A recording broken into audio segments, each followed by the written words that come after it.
Good afternoon, guys. How are y'all doing? Not bad, thanks. Not bad, good. It's always rough in the afternoon, right? Yeah, exactly. Over the hump now. That's right? So, I will refuse my Dale Carnegie training and not make everybody get up and do exercises and warm-up drills if you've gone through Dale Carnegie training. So, real quick, you're probably guessing by the voice that I'm not local and this isn't a southern London accent, right? So, quick quiz.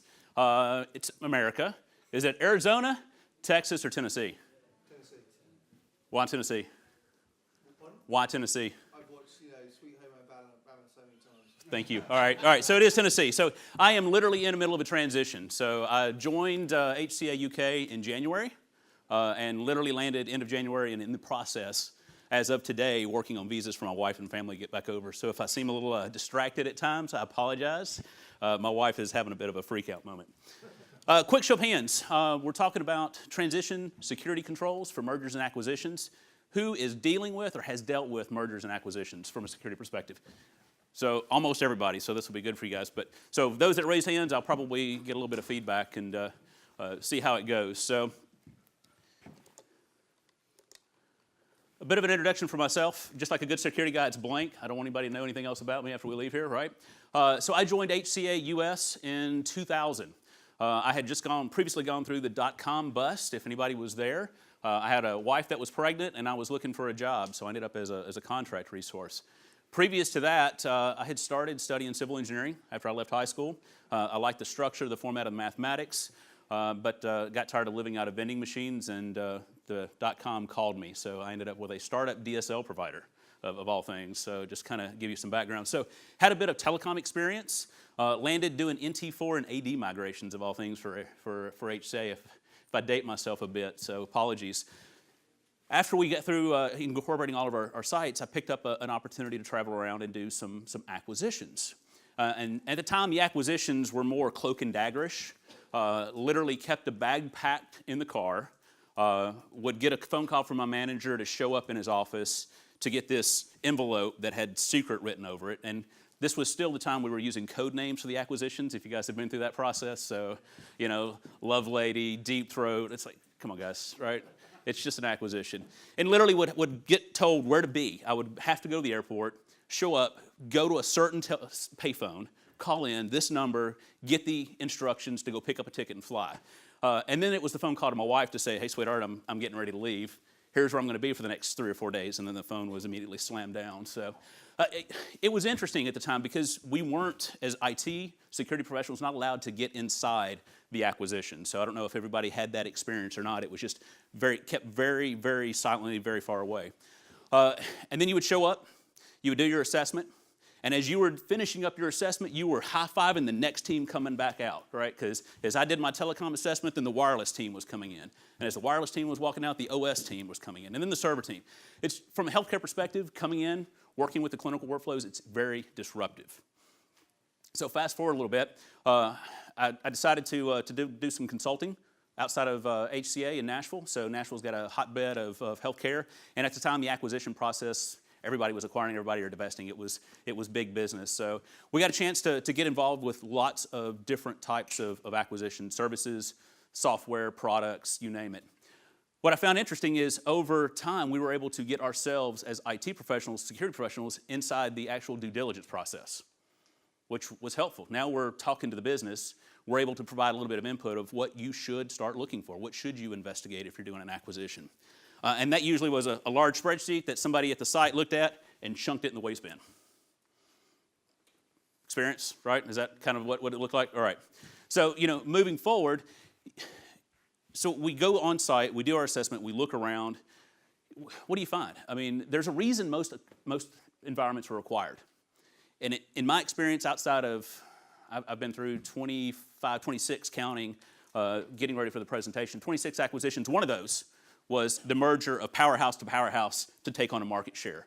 The rest of them, the acquired entity was being acquired for one particular reason. They were an opportunity. And they were an opportunity because they had infrastructure, not server and security infrastructure, but they had a product and a market that could be acquired. They didn't put a lot of time and effort in security. So going in and looking at vulnerabilities on systems, these haven't been patched in 5 years. You know what you're going to find. You bring in the report of what needs to be patched, and it's going to take 4.5 months to patch one server. just to go back and retroactively get all the patches in. So it was disruptive. So part of what I was kind of tasked with coming back to HCA 3 years ago was to focus on security architecture for mergers and acquisitions. Sounds like a big and fun title. It was different. When I previously left HCA, we were focused on just acquiring acute care. And it's a process that we've used since 2000. It's the same one, and you could go in today to ask the guys what they do. Most of them would literally blow the dust off of it.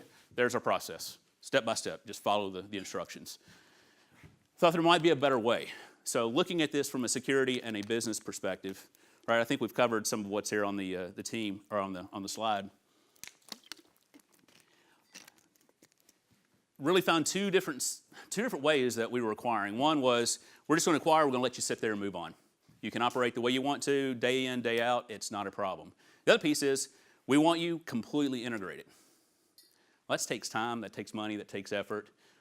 For a business, an acquisition means a return on investment. And the longer it takes to acquire that entity, to get it into the process flow, the less and less that return on investment seems very palatable to the business. And as security practitioners trying to make it look just like it, to get our visibility, to get our controls, it makes it pretty unique. So I'm seeing a lot of head nods, so I'm preaching to the choir, I'm assuming, right? So everybody's kind of been through this one. Okay. So how about a kind of a different way to look at this, a methodology for understanding the risk and profile of an acquisition landscape. Establishing some criteria to support the business needs, and then developing an architectural approach. Lots of you have probably already kind of gone through this thought process, I would assume, taking it to the business to see where it went, and just like the assessment documentation got chucked to the rubbish bin. No, hopefully not. Hopefully not. It's a different approach. Good, good. All right.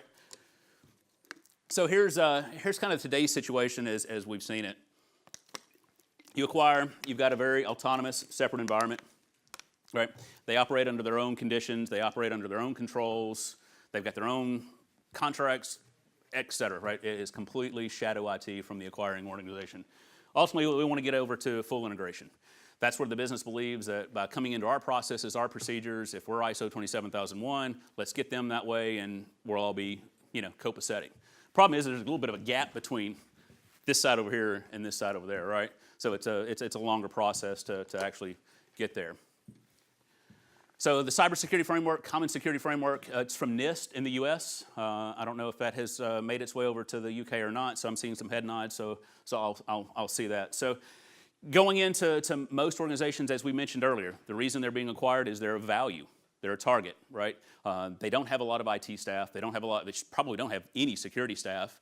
They've not done a lot of maintenance, repair of the systems. It's really a barren wasteland. So we'll be lucky if they're doing any protective capability.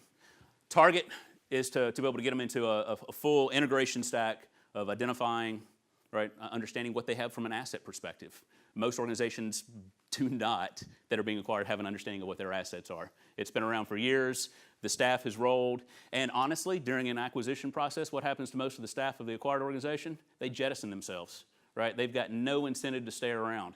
Not only are they a risk for knowledge, but they're a risk for taking away other data as well. Protect. So, let's get them into our capability to protect the environment. How do we patch, maintain, and keep those systems updated? Detecting. If they're not patching, they're certainly not doing anything to detect anything on the network. So it is a wild, wild west of sorts in that capability. And if the staff isn't there, they're not trained, they've not put a lot of focus into it, they don't know and probably wouldn't be able to respond to an event because they don't even know what happened. And then recovery, good luck. That's why they're looking to have somebody acquired. So show of hands, is this kind of the model everybody's seen? Okay. So what we were looking at is, how do you bring in skill sets during that transition process? So we've been able to get integrated with the business from due diligence. So we know to tell them what to look for, how to look for it. We know that by going on site and just doing give us a scan of your systems, which systems need to be patched. We know what we're going to come up with. It's going to be a lot. The biggest concern that we had was around risk. We don't have visibility. We can't see into what's happening. We don't know if that shadow IT team that formerly exists is taking data out and moving it around somewhere. We don't know if they've been breached. They can't tell us if they've been breached. They don't have the tools, the systems to tell us that they've been breached. So in terms of liability, as soon as we sign that deal and there's data going out and somebody finds out about it, It's on us as the acquiring entity. We've got no other way to control that until somebody finds it and lets us know, and we've not had any capability to protect ourselves. And then responding, right? I mean, we've got to be able to have that capability to respond. So our key areas of risk. What we found and started using was OpenDNS. I'm not here to pitch tools, but by applying OpenDNS at their egress points, we could protect their systems from, if they got infected, they're likely not going to go out and bring something else back in. So we had a bit of control at the perimeter. Going into this cloud-based proxy system. So knowing that their proxy system was antiquated, in many cases non-existent in almost all, putting some level of proxy capability, route them through. Doesn't have to come always through us, but at least it gives us visibility to where folks might be going so that we can quickly go and target those users. So if somebody's going to sites they shouldn't be, if they've got something implanted on a device that's going out, we've got the ability to protect and to be able to respond at this point in time. Also at the perimeter, putting in the capability to take NetFlow out and look for large data movements.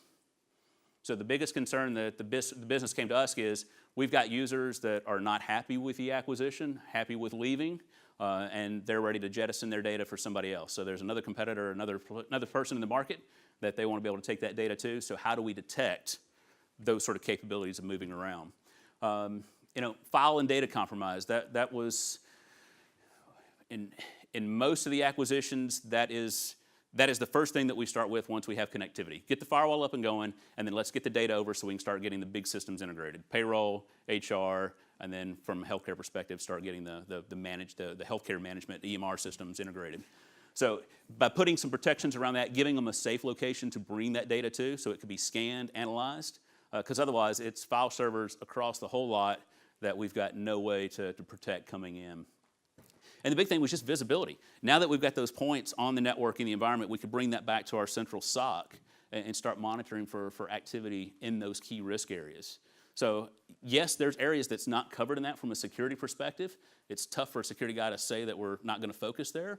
But in terms of an acquisition and a risk, during that transition period, this gave us that capability to look in, to communicate to the business what might be happening. Because most recently, good, bad, or indifferent, I've had more conversations with the attorney staff than I have with most of the technical staff, especially here with GDPR.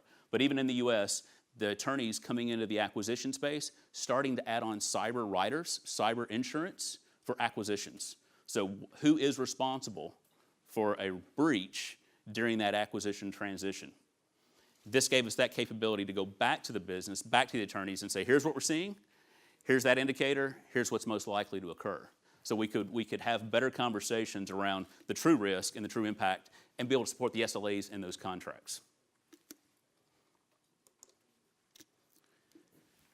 All right, so if I don't have a lot of slides, so I know we're going through this pretty quickly.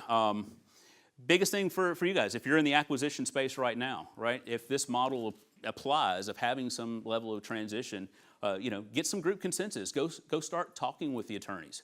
Who's writing the deals, right?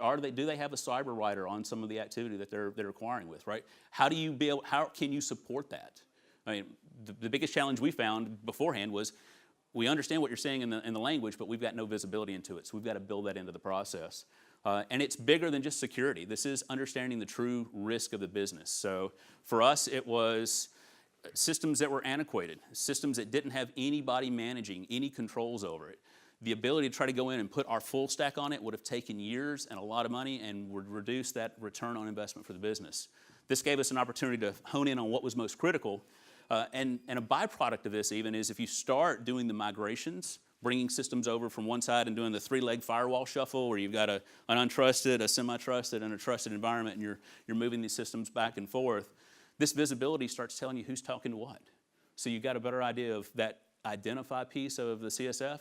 You know the systems that need to move. You already know what they're going to be communicating with. So it's not just put it behind the firewall, see what ports light up, selectively open them up, wait a week, see what broke, and rinse and repeat for ad infinitum until that system actually dies on the vine at some point in time. And then just the resourcing, right? I mean, making sure that you've got the capabilities to provide this level. It's a bit different of an approach from past security. So it's not the firewall guys, it's not the AV teams that are going to be supporting this. This is a kind of a new way to think about how to approach this. So getting those systems in place. And what was beautiful about a cloud transition for this is that it was easier in timing to implement. So it wasn't about ordering kit. It wasn't about getting hardware on site, being disruptive to the existing environment. It's literally transition a DNS entry over, transition an IP over, getting that egress point. Now we could go focus on those additional egress points, line those up, and we've got instant visibility without disruption. And doing this during that transition window of acquiring and taking ownership, if we get the sense that there are concerns, we can immediately go right back to the legal team, give them that risk statement, and they can start executing what they need to in terms of their risk and liability terms. Questions, thoughts? Would this be helpful in some of the space that you're in with acquisitions? Not to call you out, sorry, but I saw your head nodding quite a bit. So it was. I mean, we've just gone through a merger rather than an acquisition. But a lot of stuff you're talking about is stuff that we had in place. I mean, I was lucky enough to, during the due diligence process, to be number 19 on the NDA, so fairly included right at the start. Wonderful, wonderful. That helps right off the bat. If you're not even involved in those conversations, it's really, if you're not at the seat at that point in time, you don't know it until the deal is already signed, unfortunately. Yeah, I mean, I suppose the only thing in hindsight, so we're a year on now since the merger, is some of the stuff, even though we've done a lot of deep dives, wasn't apparent and hasn't become apparent until now that's security related, and of course we're 12 months on now. Yeah. Well, that's the key, right? You didn't have visibility then, so how long, what could have happened in that period of time where, being able to provide a solution that gives that visibility, some level of detection and protection, until you get your full stack in, or the business decides what they want to do, right? I mean, there were a number of times where it was acquired, and it was such an opportunity, they didn't want to invest in much, but we have to have that protection from a liability perspective so that we can find a new suitor to move them over to. And by the way, at that point in time, this model allowed for an easier transition over. Less disruptive, less environmental impact, it just transitioned over. Another benefit of this approach that we have found, because we've got a number of users that are starting to work remotely, these types of controls work great for users that are off network. So if you've got teams, if you've got satellite offices, if you're trying to start into a new area and you don't want to invest a lot into the infrastructure, this gives some level of capability that you can put staff on site, give them that capability, and keep supporting your security and IT staff. Other questions, other thoughts? We've seen success with it. Yes, sir. What are your thoughts about resourcing? So do you have a preference as to transfer? Do you have a preference for transferring resources from the acquired company? Ideally, we would. Into the kind of corporate centralized security? Ideally, yes. Right. And the main reason is because of institutional knowledge. So if you can retain that staff, especially from an IT or security staff, there's, I hate to say dead bodies buried all over the IT, it's that technical debt. Those teams understanding where those systems are makes this more smooth. And by going this route so that you've got kind of an online interface for OpenDNS, you've got an online interface for the proxy solutions, they have visibility into it. So they can get a buy-in to help see what's going on. And most likely if they see something, they already know historically what that host name looks like and knows that it's Susie in records management, and they know how to reach her more quickly to help her resolve her problem versus our team trying to find somebody to put on location to go out and research it. So yeah, there's a huge need to retain that staff. So anytime you can integrate them in, show them that capability, give them something new. And from an IT security staff perspective, if they've been neglected, any of these types of tools and solutions gives them opportunities to solve problems they know have existed for years and just haven't had that opportunity to solution it. Thank you. Yes, sir. So, while I get there's a natural trend towards wanting to integrate because, you're obviously doing things better than they are. But especially over here now in Europe with GDPR, it becomes a massive liability because by integrating them, you fall under exerting control. And in case there's any kind of personal information breach, it's your 4%, not their 4%, because you've exerted control over them and it travels upwards in case of an undertaking. So, I mean, at what point does the proposition of integrating them, outweigh that risk? So in GDPR terms, this is a kind of a new challenge to come up and take to the business, right? And looking at it from these types of perspective, I believe the businesses are going to be more, our leadership is going to be more in tune to having that conversation. So, it's less the bits and the bytes of they need to be on this AV, they need to be on, this IDS, IPS, right? The business doesn't care about that crap. What they care about is that liability, right? Help me understand that terms and what can you do to help protect us? And then the visibility to know when it's happening. That's the other piece of all this. If you can't show them where it's happening, then we're not doing what we should be doing. I don't know what mergers are like for other people, but the ones I've seen so far, shadow IT paled in comparison to shadow personal information. Like literally, you'd open a cupboard somewhere and it'd be like a stack of files with, insurance information or, I cannot tell you how many acquisitions of acute healthcare sites that I've been to in the U.S. where literally, these were in some rural areas, and we would be driven out because we would ask for where all the data is located, paper records as well. We would be driven out to a farm a couple miles away, and here's farmer Jed, and literally he's got a lean-to on his barn. You walk past the tractor, and there's a shed in the back with a lock, and right next to the Christmas decorations are all these boxes of medical records and x-ray images. Yeah, absolutely. Absolutely. You see the CICIO. What's that? Oh, God. Yeah. I like that one. I'm going to have to use that one. That's it. No. It's late in the afternoon. You're allowed that one. So absolutely great. Absolutely great. No, any other questions? Any other thoughts? Is this something that would be usable in most of your organizations? Good. Great. It's the afternoon. I'll give you guys a little bit back to your time. Thank y'all very much.